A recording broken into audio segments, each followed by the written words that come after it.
नमस्कार, मैं जगवीर सिंह चिकारा आज फिर आपके सामने 8वीं कक्षा के लिए एक नई वीडियो लेकर हाजिर हुआ हूँ।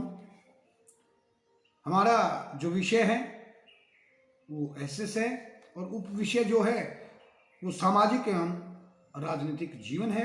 उसका चैप्टर नंबर 2 है धर्मनिरपेक्षता की समझ।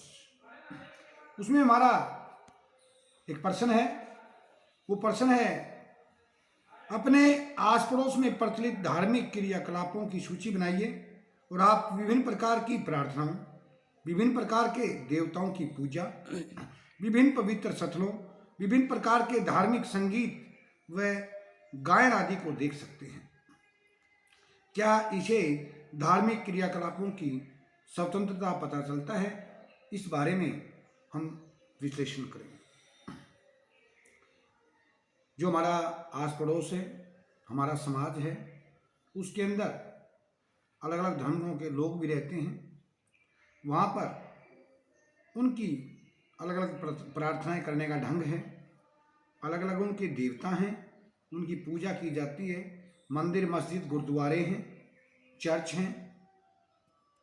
उनमें जो संगीत बजाया जाता है, गीत गाए जाते हैं, भजन गाए जाते हैं, प्रार्थना की जाती हैं, क्या ये धार्मिक जो क्रियाकलाप हैं उनमें स्वतंत्रता है? हमारे आस पड़ोस में मंदिर है, मस्जिद है, गुरुद्वारा है। सुबह शाम मंदिर में आरती की ध्वनि सुनाई देती है, आरती की आवाज़ सुनाई देती है, शंख बजाए जाते हैं। रोज़ सुबह व शाम को नमाज पढ़ने की आवाज़ आती है मस्जिदों के अंदर, क्योंकि मुसलमान जो हैं उनका धार्मिक स्थल मस्जिद है। वहाँ मुल्ला जो है वो बांग देता है और वहाँ पर मुस्लिम धर्म से संबंधित लोग जो हैं वो समय के अनुसार वहाँ नमाज पढ़ते हैं। नमाज पढ़ने की आवाज़ आती है। गुरुद्वारा के को अरदास मनमोहक होती है। वहाँ भी वर्ष भर होने वाले त्यौहार बड़ी धूमधाम से इन स्थानों में सभी धर्मों के लोगों के द्वारा मनाए जाते हैं। इन सब से पता चलता है कि सभी धर्मों के व्यक्तियों को अपने धर्म के अनुसार अपने पवित्र स्थानों पर धार्मिक संगीत व भजन गीत गायन करने का हक है। यह हमें धर्म निरपेक्षता के अनुसार अर्थात कानून ने हमें ये छूट दे रखी है कि कोई व्यक्ति अपने धर्म का प्रचार कर सकता है, धर्म को मना सकता है। ऐसे ही अगला प्रश्न है, अगर किसी धर्म के लोग ये कहते हैं कि उनका धर्म नवजात शिशु को मारने की छूट देता है, तो क्या यह सरकार किसी तरह का दखल देगी या नहीं देगी? नवजात कौन सा है? जो अभी कुछ दिनों का ही पैदा हुआ है। उसके समर्थन में आप उत्तर दीजिए।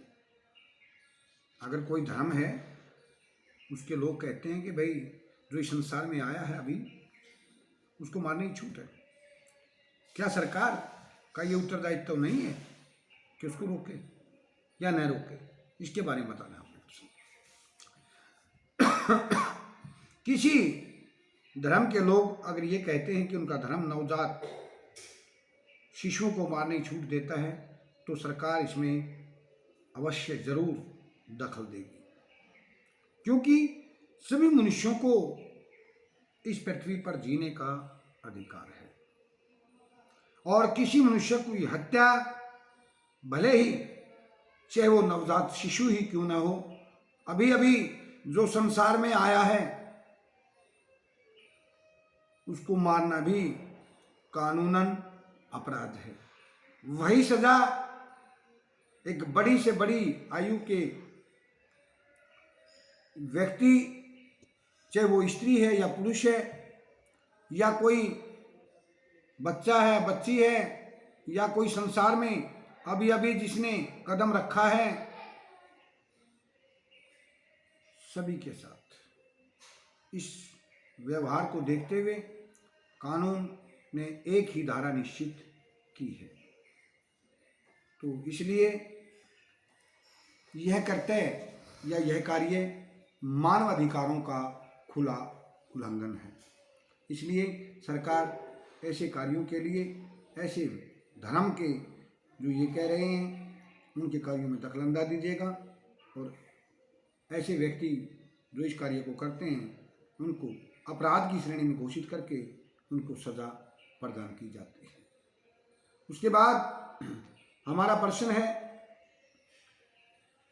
कि अपने स्कूल की छुट्टियों के वार्षिक कैलेंडर को देखिए। जो हमारा स्कूल है उसके अंदर हमारे कैलेंडर हैं, उसके सालाना कैलेंडर को देखिए। वार्षिक का मतलब सालाना। उसमें कितनी छुट्टियां विभिन्न धर्मों से संबंधित हैं। हमें इससे क्या संकेत मिलता है? स्कूल के कैलेंडर के अनुसार हमें प्रत्येक वर्ष 30 दिन की छुट्टियां मिलती हैं। इसमें 25 छुट्टियां अलग अलग धर्मों से संबंधित होती हैं। होली है, दिवाली है, रक्षाबंधन है, ये हिंदुओं के त्यौहार हैं। गुड फ्राइडे है, क्रिसमस है, ये ईसाई धर्म के लोगों के त्यौहार हैं। ईद है, मुहर्रम है, ये मुसलमानों के त्यौहार हैं। गुरु नानक जयंती है, ये सिखों का त्यौहार है। गुरु गोविंद सिंह जयंती है, सिखों का त्यौहार है। बुद्ध जयंती है, बुद्ध पूर्णिमा है जिसको कहते हैं, ये बौद्धों का त्यौहार है। महावीर जयंती है, ये जैनियों का त्यौहार है। इससे हमें संकेत मिलता है कि हमारे देश में सभी धर्मों को एक बराबर का सम्मान अधिकार दिया जाता है। हम सभी की इज्जत, सभी धर्मों की इज्जत एक समान करते हैं। हमारा संविधान सभी नागरिकों को पूर्ण धार्मिक आज़ादी पैदा करता है, आज़ादी देता है।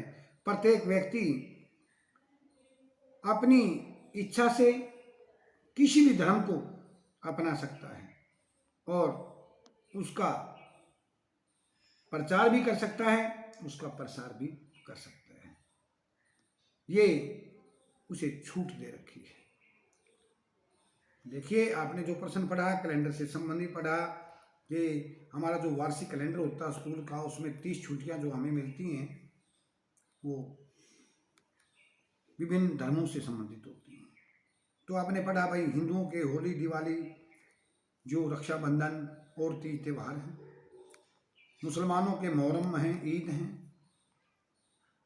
जो क्रिश्चियन लोग हैं, ईसाई लोग हैं, उनका गुड फ्राइडे है और क्रिसमस है। क्रिसमस जिसको हम अपनी लोकल लैंग्वेज के अंदर बड़ा दिन कहते हैं, 25 दिसंबर को। इसी के अलावा जो बौद्ध धर्म को मानने वाले हैं, बुद्ध पूर्णिमा की छुट्टी होती है, अर्थात बुद्ध जयंती की होती है। जैन धर्म के मानने वाले हैं, महावीर जयंती होती है। और इसी तरह जो सिख लोग होते हैं उनमें गुरु नानक जयंती होती है, गुरु गोविंद सिंह जयंती होती है, बैसाखी होती है। पंजाब में जिसको बड़े हर्षोल्लास के साथ मनाया जाता है। तो यहाँ इससे हमें ये पता चलता कि हिंदुस्तान के अंदर, इस भारत के अंदर, इस इंडिया के अंदर हर धर्म के लोगों को खुली छूट है कि वो किसी भी धर्म को अपनाएं। यहाँ सभी धर्म एक समान है। यहाँ कोई धर्म छोटा बड़ा नहीं। हमारे पास एक ऐसा ही प्रश्न और है। एक ही धर्म के भीतर लोग अलग अलग दृष्टिकोणों के कुछ उदाहरण दें।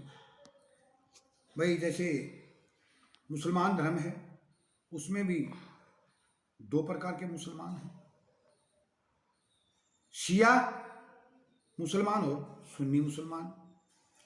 ईसाइयों में भी 2 विचारधारा हैं, एक कैथोलिक विचारधारा और एक प्रोटेस्टेंट विचारधारा। जैनी समुदाय में 2 प्रकार की विचारधारा है, एक श्वेतांबर जो सफेद कपड़े पहनते हैं और एक दिगंबर जो नग्न अवस्था में रहते हैं। बौद्धों के अंदर महायान और हीनयान है। और हिंदुओं में कोई शिव भक्त है, शैव भक्त है, तो कोई वैष्णव भक्त है अर्थात कोई विष्णु की पूजा करता है, तो कोई शिव की पूजा करता है। तो इस प्रकार अलग अलग दृष्टिकोण हैं, अलग अलग विचारधाराएं हैं हर धर्म के अंदर, चाहे वो मुसलमान धर्म है, चाहे वो जैन धर्म है, चाहे वो बौद्ध धर्म है, और चाहे वो ईसाई धर्म है, और चाहे वो हिंदू धर्म है। कल आपने कुछ वीडियो में अलग अलग बातें पढ़ी थी। कल फिर आपके सामने एक नई वीडियो लेकर हाजिर होंगे। तब तक के लिए आपसे विदा चाहते हैं। खुश रहिए, स्वस्थ रहिए, घरों में रहिए, महामारी से बचिए। नमस्कार।